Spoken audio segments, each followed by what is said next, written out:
Derfor, og det kan jo ikke, det er jo ikke ordentligt over for skatteborgerne. Skatteborgerne skal kunne gennemskue, hvorfor museerne de får det statslige tilskud, i stedet for i dag, hvor det er tilfældigt.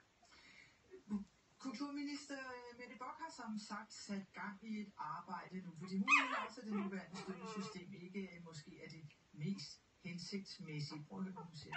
Det er meget afgørende, synes jeg, at vi får skabt et økonomisk råderum, der gør, at nye initiativer, nye museer, som får råd, nye tanker, der også kan være råd til at støtte dem i en startfase.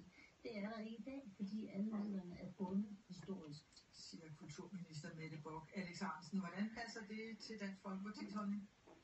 Det passer meget fint, så det er jo det, jeg har peget på i alle disse år. Jeg har forsøgt at ændre det under mig. Jeg ville lave en kulturminister, og så fik det udarbejdet nogle notater, men der skete ikke noget.